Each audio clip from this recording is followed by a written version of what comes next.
আসসালামু আলাইকুম। তো সবাই কেমন আছেন আমার ভাইয়ারা আপুরা? তো আজকে এত সকালবেলা বয়সে আসার কারণ দেখেন আমার চুলগুলা কীভাবে উঠতেছে।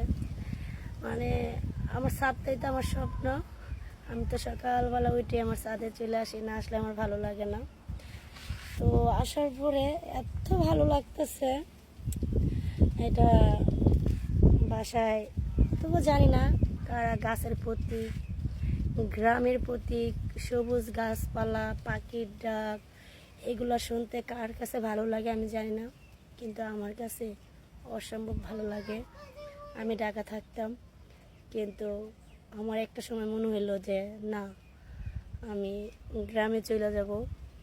আমি যখন দেখতাম কারো ছাদের উপর একটা গাছ আছে, আমি যে বাড়িতে ছিলাম, হ্যাঁ আমি গাছ লাগাইছি ওই ছাদে, কিন্তু ওদের মনে খুবই কষ্ট ছিল যে আমি যে গাছ লাগাই, ওদের পছন্দ ছিল না। আমাদের আত্মীয় হয়, কিন্তু ঢাকা যখন ছিলাম তখন আমার বারিন্দার থেকে আমি লাউ খেয়েছি, পুঁই শাক খেয়েছি, এত পরিমাণ মরিচ খেয়েছি। মানে ঘাস দিয়ে আমি সব সময় আমার এই ব্যালকনিটা আমি একদম ভরপুর করে রাখতাম, একদম চিপা ছিল। তখন দেখি আমার মানে ইচ্ছে হলো না, আমি বাড়ি চলে যাব, দেশে যাব, গিয়ে আমি আমার ইচ্ছা মতো গাছ লাগাবো, আমার ইচ্ছা মতো। তো আমাকে অনেকে অনেক কিছু বলে এই গাছের কারণে, তো কি বলবো, কিন্তু এখন অনেকে আমার এই ছাদ বাগানটাকে অনেকে পছন্দ করে, অনেকে দেখতেও আসে। আচ্ছা, কথা বলার মাঝখানটা আমার ছেলে এসে একটু ডিস্টার্ব করছিল, তো এই জন্য আবার ফিরে আসলাম। তো আমি অনেক স্বপ্ন নিয়ে গ্রামে আসলাম যে আমি এত অল্প সময় থেকে, মনে করেন কি বলবো, আমি এই ছাদে এত পরিমাণ গাছ হইব, এত পরিমাণ সবজি হইব, মাশাল্লাহ মাশাল্লাহ, এটা আমি নিজেই বিশ্বাস করতে পারি নাই।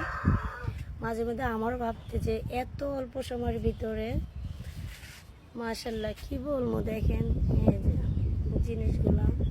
সবচেয়ে ভালো লাগতেছে বাতাসটা, আর দেখেন আমার এত সুন্দর সবুজ সবুজ ঘাসগুলা, কি সুন্দর বাতাসে উঠতেছে।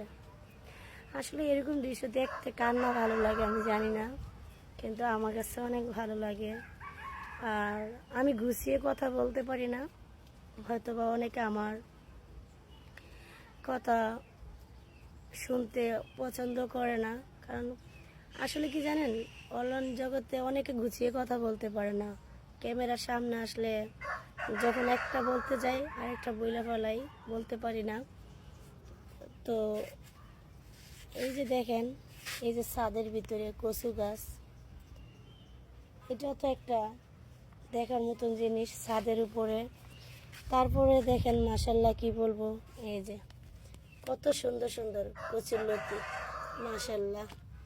তো এইসব জিনিস দেখতে কার কার ভালো লাগে অবশ্যই আমাকে কমেন্ট করে জানাবেন, কিন্তু আমার কাছে অনেক ভালো লাগে। সবচেয়ে বড় কথা, যখন আমি ছাদে উঠি চারপাশ এত সবুজ লাগে, কি বলবো। আসলে যদি আমি গুছিয়ে কথা বলতে পারতাম না এই পরিবেশটা নিয়ে, তো যদি ভালো করে কথা বলতে পারতাম, ভালো করে ভিডিও করতে পারতাম, যদি আমি ফেসবুক পেজে বলেন, টিকটকেতে বলেন, যদি ভিডিও পোস্ট করতাম, আমার মনে হয় যে মিলিয়ন মিলিয়ন ভিডিওটা মানুষের দেখতো, বা অনেক লাইক শেয়ার অনেক কিছুই হইতো। কিন্তু আমি কিন্তু কথা বলতে পারি না, দেখে হয় না। একটা মিনিট দেখেন, আমি একটা জিনিস দেখাই আপনাদেরকে, এরকম পরিবেশ কার না ভালো লাগে। দেখেন আমাদের বাড়ির মাঝখানদা, এই যে বন্ধের মাঝখানদা একটা রাস্তা গেছে, কাঁচা রাস্তা, দেখেন তো অসম্ভব ভালো লাগে না, সবুজ আর সবুজ। আমার কি বলবো, আমার যখন মন খারাপ থাকে আমি কিন্তু ছাদে চলে আসি। আসলে সবচেয়ে বড় কথা, আমার গাছগুলোর সাথে আমি নিজে নিজে কথা বলি। আমি নিজে নিজে কথা বলি গাছের সাথে। আর এই জায়গাটা যখন আমি দেখি আমার মনে হয় যে আমার আত্মাটা একদম ঠান্ডা হয়ে যায়। এই যে দেখেন, তো আমার এই ছাদ বাগান নিয়ে কিন্তু অনেক রাগারাগি হয়েছে, অনেক। আসলে ক্যামেরার সামনে এত কথা না, ফ্যামিলির কথা অনেকেই বলতে চায় না বা জানাতে চায় না। আমি কখনো ফ্যামিলির বিষয় নিয়ে কোনো কথাই বলতে কখনো চাই নাই, আর বলার ইচ্ছাও নাই। তো আমার এই ছাদ বাগানটা নিয়ে আমাদের ফ্যামিলির থেকে মনে করেন বিশেষ করে আমার শ্বশুর শাশুড়ির থেকে এটা অনেকটাই বাধা ছিল, অনেকটাই পছন্দ না। আমার মনে হয় যে এখনও পছন্দ না। ওরা চাইছিল যে আশেপাশের মানুষ এসে ছাদে দান নিব, দান রোদে দিব, এই বুঝেন না গ্রামের মানুষ। তো আমি যখন এই ছাদ বাগানটা করি প্রচুর প্রচুর মাটি লাগে, কিন্তু অনেক মাটি উঠাইতে হয়েছে আমার। তো এদিক থেকে বোধহয় একটু বেশি কালো লাগতেছে আমার। আমি তো এমনি কালো, এর চোখগুলা দেখেন ভূতের মতন লাগতেছিল। তো আমি যখন মাটি আনতে যাই, আমার শ্বশুর কিন্তু মাটি আনতে আমার ছাদে উঠাইতে দেয় না। অনেক অনেক কটু কথা আমার শুনতে হয়েছে। তো এখন কিন্তু আমার চাচা শ্বশুর বলেন, আশেপাশের মানুষ বলেন, তো অনেকেই কি বলবো, মানে আমার এই বাগানটাকে এখন অনেকে পছন্দ করে, যে বলে যে এমুকের বউ এত কষ্ট করে, একটা ছেলে মানুষ এত কষ্ট করতে পারবে না। কারণ যখন আমার এই ছাদের উপরে এসে দেখে যে আমি একটা মহিলা মানুষ হইয়া প্রচুর মাটি উঠাইতে হয়েছে, প্রচুর প্রচুর মাটি উঠাইতে হয়েছে। আর এখন মাশাল্লাহ কি বলবো, আলহামদুলিল্লাহ এত সবজি হয় যা মনে করেন আমার এই সবজি একা খাওয়া সম্ভব না। আমি আমার প্রতিবেশী করে দেই, আত্মীয় স্বজনকে দেই। তারপর মনে করেন এই তো কিছুদিন আগে অনেক গাছ কাটা ফেলানো হয়েছে। আমার তো একটু সমস্যা, মাজায় প্রচণ্ড ব্যথা, তো ডাক্তার বলছে রেস্টে থাকার জন্য, নিয়ে আমি কোনো কাজ করতে পারি না। তো যাই হোক, যেটাই কি বলবো, তো আসলে কি জানেন, আশেপাশের কথা না শুনে কারো কথা নিজের মনে যা চা তাই করবেন আপনারা। কারণ নিজের মনটাকে আগে করবেন, ঠান্ডা করবেন। কারণ মনে যা চা আমি মনে করি কি যে এটা করাটাই ভালো। কে কি বলছে, ওই চিলে কান নিয়ে গেছে, কানে হাত না দিয়ে চিলের পিছে দৌড়ে কোনো লাভ নাই। তো আমি আমার এই ছাদ বাগানটা নিয়ে আমি অনেক খুশি। কারণ আমার যখন মন খারাপ হয় আমি তখন এই ছাদে চলে আসি। কি বলবো, কি আমার মানে আপনাদের ভাইয়া অনেক বলতো যে 500 টাকা হইলে কত তরকারি আনা যায়, আর তুমি কি লেগে এত কষ্ট করো।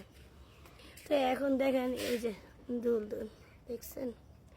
এখন আমি যখন ছাদে আইসা ওই সবজি ওটাই নিয়ে পাক করি, মানে আমার এত ভালো লাগে যা এটা আমি বলে বোঝাতে পারবো না কারণে। কারণ আমি আমার নিজের করার সবজি খাইতেছি, একদম ফ্রেশ, কোনো বিষ নাই, বিষমুক্ত খাবার খাইতেছি। আপনারাও কিন্তু ছাদ খালি না রাখা এগুলো করতে পারেন। আর এই যে কালকে ছাদে পাকঘরে পিঠা বানানো হয়েছিল, নকশি পিঠা আমাদের। তো আমার জাল ওরা আসছিল, তো ওদের ছোটো ছোটো বাচ্চা আছে। কারণ আমার ছেলে মেয়ে দুইটা কিন্তু কখনো অসম্ভব, কখনো একটা কোনো জিনিসে হাত দিবে না, ওদেরকে নিষেধ করা হয়েছে। আমার দুটা ছোট ছোট ছেলে মেয়ে একটা কিছু কিছু ধরে না। কিন্তু কালকে আমার এই গাছটাতে প্রথম 12টা আম আসছিল, তো ওই 12টা আমের থেকে 4টা আম ছিঁড়ে ফেলাইছে। আমার অনেক কষ্ট হয়েছে, আমরা ছিঁড়ছে, লেবু ছিঁড়ছে, পেয়ারা ছিঁড়ছে, কিন্তু ওইগুলোর জন্য আমার কষ্ট হয় নাই, কিন্তু এই আমগুলোর জন্য অনেক কষ্ট হয়েছে।